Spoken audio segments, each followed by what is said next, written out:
This channel does not promote any violent, harmful, or illegal activities. All content provided by this channel is meant for an educational purpose only. এই মুহূর্তে আরো একটা update আসছে, আপনাকে জানিয়ে রাখি এই মুহূর্তে আরো একটা আপডেট আসছে। তিলোত্তমার মা তিনি অসুস্থ হয়ে পড়েছেন এমনটাই জানতে পারা যাচ্ছে।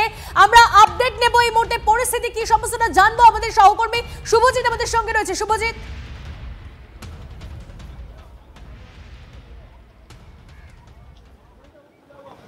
তনিষ্ঠা, একটু আগে আমরা লাইভে সেই ছবি দেখিয়েছিলাম, ব্যারিকেডের সামনে তিলোত্তমার মা বাবা দুজনেই বসেছিলেন। তিলোত্তমার মা বারবার বলছিলেন যে তাকে মারা হয়েছে, তিনি আঘাতপ্রাপ্ত হয়েছেন। আমরা নেহাত ছবিটা দেখাতে পারছিলাম না, সেই ছবি আমাদের কাছে আছে। আমরা দেখছিলাম ওনার মাথা ফুলে গেছে, ওনার গায়েও বেশ কয়েকটা জায়গায় আঘাতের চিহ্ন। তারপর যখন আমরা লাইভে কথা বলছিলাম উনি তখনই বলছিলেন যে আমার কষ্ট হচ্ছে, কথা বলতে কষ্ট হচ্ছে, এবং ঠিক তারপরে তার 10-15 মিনিট পরেই উনি অসুস্থ হয়ে পড়েন। এই মুহূর্তে আমরা যে খবর পেয়েছি ওনাকে নিয়ে যাওয়া হয়েছে বাইপাসের ধারে একটি বেসরকারি হাসপাতালে। একটু আগেই এখান থেকে নিয়ে যাওয়া হয়েছে এবং ওনার সঙ্গে যারা ছিলেন, যারা এসেছিলেন আন্দোলনকারী, তারাও কিন্তু এখান থেকে একে একে রওনা দেন। যখন গাড়িতে তোলা হচ্ছিল তখন ওনাকে দেখলাম উনি বেশ অসুস্থ বোধ করছিলেন, বলছিলেন কষ্ট হচ্ছে, শ্বাসকষ্ট হচ্ছে। নিয়ে যাওয়া হয়েছে এখন বাইপাসের ধারে একটি বেসরকারি হাসপাতালে।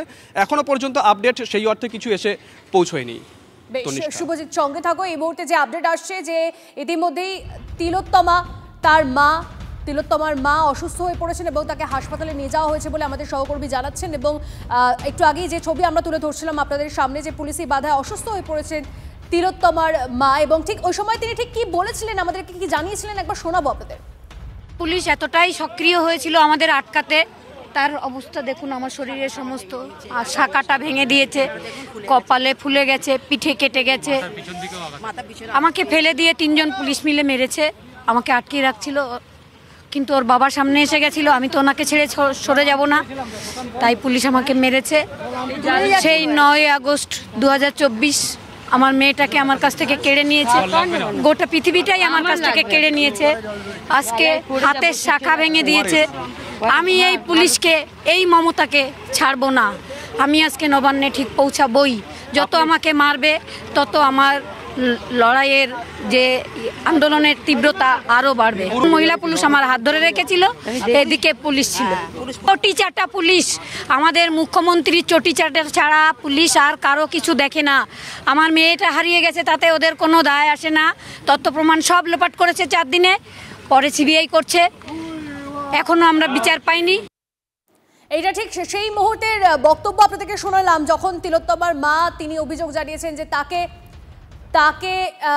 তাকে মারধর করা হয়েছিল বলে অভিযোগ জানাচ্ছিলেন তিনি। সেই ছবিটা আপনাদেরকে দেখাচ্ছিলাম। এই মুহূর্তে কৌস্তব বাগচি আমাদের সঙ্গে রয়েছেন। কৌস্তব বাবু, তিলোত্তমার মা তাকে ইতিমধ্যে হাসপাতালে নিয়ে যাওয়া হয়েছে বলে আমরা জানতে পারছি, এখন কেমন আছে কিছু যদি আপডেট আপনি জানাতে পারেন। নিয়ে যাওয়া হচ্ছে, আমরা রাস্তায় আছি।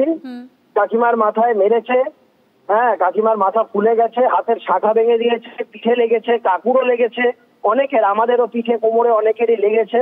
কাকিমার মূলত মাথায় যেহেতু লেগেছে এবং অনেকটা ফুলে আছে, তো এইমাত্র আমরা সিদ্ধান্ত নিয়েছি যে ওনাকে হসপিটালে নিয়ে যাবো। আমরা মেডিকাতে নিয়ে যাচ্ছি ওনাকে, ওখানে ওনার চিকিৎসা করানোর বন্দোবস্ত করা হবে। এবারে দেখি বাদ বাকিটা ডাক্তারবাবুরা যা বলার বলবে।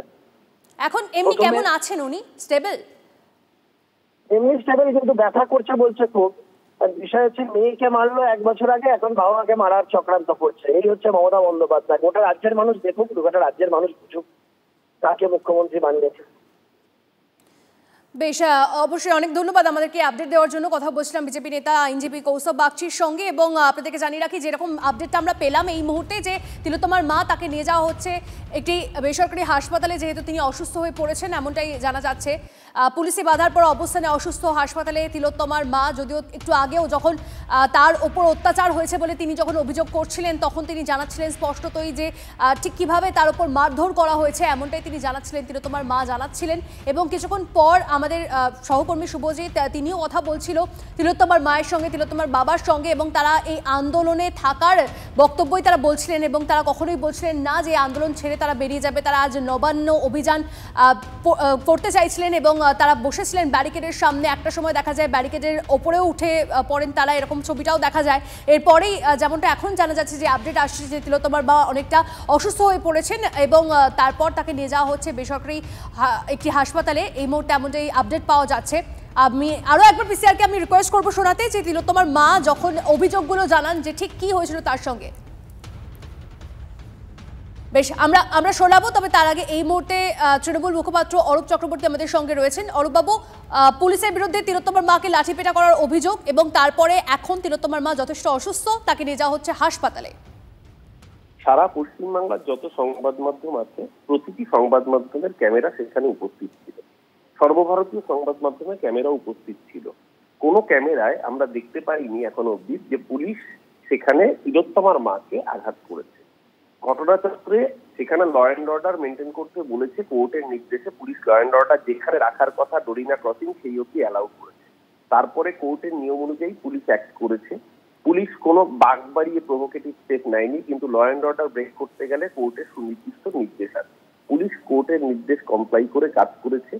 তিলোত্তমার মা যদি শুভেন্দু অধিকারী স্পিচ করে আগামী দিন চলতে চান সেটা ওনার বিষয়। এই মৃত্যু দুঃখজনক, দুর্ভাগ্যজনক, মর্মান্তিক। আমরা সকলে চেয়েছি যেন দোষী দৃষ্টান্তমূলক শাস্তি পায়।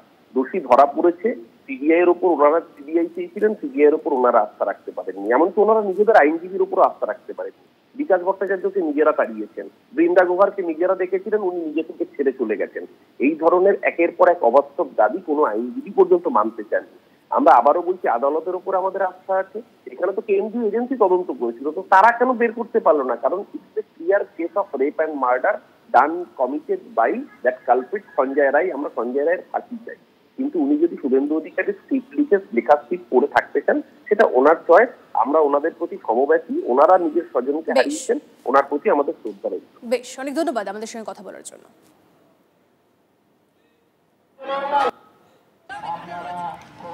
আমাকে দেখলেই সবাই বুঝতে পারছে আমার হাতের শাখাটাও ভেঙে দেওয়া হয়েছে। 2024 9 আগস্ট আমার গোটা দুনিয়াটাই হারিয়ে গেছে। আমার মেয়েকে মেরে ফেলা হয়েছে তার কাজের জায়গায়।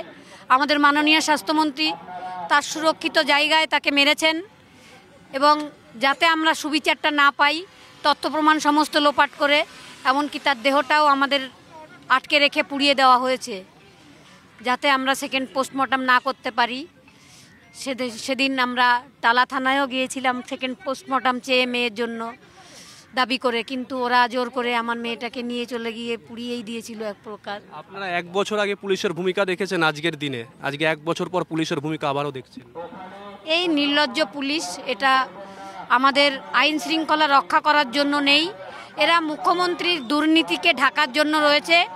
এরা মুখ্যমন্ত্রীর হয়ে তার যে হাওয়াই চটিটা চাটতে চাটতে এত নির্লজ্জ হয়েছে যে এখানে চুপচাপ দাঁড়িয়ে আছে, আমাদের কোনো কথার উত্তর তারা দিচ্ছে না। আপনার মাথাটা ফুলে আছে আমরা দেখতে পাচ্ছি, কিন্তু আমরা মুখটা দেখাতে পারবো না। মাথাটা ফুললো কি করে? পুলিশ মেরেছে, কলকাতা পুলিশ 4-5 জন পুরুষ পুলিশ, মহিলা পুলিশ সবাই এসে আমাকে মেরেছে।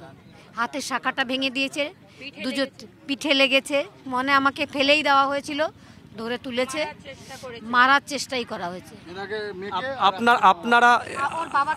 আপনারা এখানে এসেছেন, আপনাদের কোনো রাজনৈতিক ঝান্ডা হাতে বাংলার মানুষ দেখেনি, আপনাদের মুখ থেকে কোনো রাজনৈতিক স্লোগানও কেউ শোনেনি। আপনি এসে বারবার এখানে বলছিলেন যে পুলিশ আধিকারিক কে আছে, একবার আসুন, একবার কথা বলুন। আমরা শুনছিলাম, সেটাও আমরা দেখিয়েছি। এসেছে কেউ? অনেকক্ষণ তো এসছেন আপনারা। কেউ আসেনি, কেউ আসেনি। আমি বলেছি প্লিজ ব্যারিকেডটা কেন দেওয়া হয়েছে একটু বলুন, আমাদের তো কোর্টের অর্ডারই রয়েছে, আমরা শান্তিপূর্ণ মিছিল করতে পারি। কতক্ষণ বসবেন আপনি? মানে আপনাকে দেখে বোঝা যাচ্ছে যে আপনার কথা বলতেও কষ্ট হচ্ছে। কতক্ষণ বসবেন? যতক্ষণ না ওরা ব্যারিকেড সরাবে, আমাকে কেন মারলো সেই জবাবটা না দেবে, ততক্ষণ আমি এখানে বসে থাকবো। এই মুহূর্তে যে বক্তব্য আপনাদেরকে শোনাচ্ছিলাম, এটা কিছুক্ষণ আগে আমাদের সহকর্মী শুভজিতের সঙ্গে যখন কথা হচ্ছিল তিলোত্তমার মায়ের, এবং তখন তিনি স্পষ্টই জানালেন যে ঠিক কিভাবে তার উপর অত্যাচার চালিয়েছে পুলিশ, এমনটাই অভিযোগ তিনি করছিলেন। এবং তারপরেই অসুস্থ হয়ে পড়েন তিলোত্তমার মা, তাকে নিয়ে যাওয়া হয়েছে একটি হাসপাতালে এই মুহূর্তে চিকিৎসার জন্য, এমনটাই জানা যাচ্ছে। কপালে লাঠি দিয়ে তাকে মারা হয় বলেও তিনি জানান।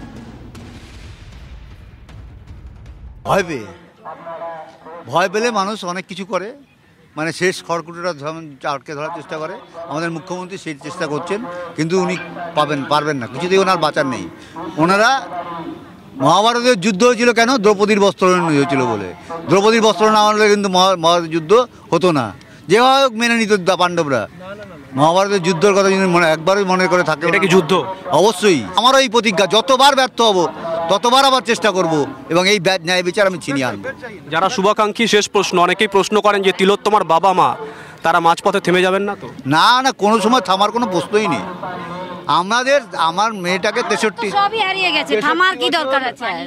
সব হারিয়ে ফেলেছিলাম, মেয়েটাকে মানুষ করার জন্য করেছিলাম, সেটা আমার এক রাত্রে শেষ করে দিয়েছে পুলিশ। বাকি জীবন আমরা বেঁচে থাকবো এই অন্যায়ের প্রতিবাদ করার জন্যে। এর ন্যায় আমরা আনবই। আমাদের প্রশ্নে জর্জরিত হয়ে সিবিআই ডিরেক্টর বলতে হচ্ছে এই মামলা আমরা ছেড়ে দেব। আমরা ভ্যালিড পয়েন্ট করেছি বলে উনি উত্তর দিতে পারছেন না বলে, অন্য কিচ্ছু নয়।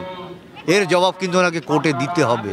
আইনি লড়াই, রাস্তার লড়াই দুটোই চালিয়ে চলবে, সব চলবে। এই যে কথাটা উনি আমাকে শুনিয়েছেন যে আমি মামলা ছেড়ে দেবো, এর জবাবটা আমি কোর্ট থেকে নেব। আর একবার এই মুহূর্তে পার্ক স্ট্রিটের দিকে নজর রাখতে হবে, সেখানে প্রচুর বিজেপি কর্মী সমর্থকরা রয়েছেন। কথা বলবো আরো একবার, আমাদের প্রতিনিধি প্রদীপ্ত আমাদের সঙ্গে রয়েছে। প্রদীপ্ত, তুমি যেখানে রয়েছে সেখানে বিজেপির নেতাকর্মীরা রয়েছে, তিলোত্তমার মা অসুস্থ হয়ে পড়েছেন, কি বলছেন তারা? সঙ্গে অগ্নিদেব মেডিক একটি বেসরকারি হাসপাতালে নিয়ে যাওয়া হয়েছে তিলোত্তমার মাকে। তিনি এতটাই অসুস্থ হয়ে পড়েছেন, কি বলবেন?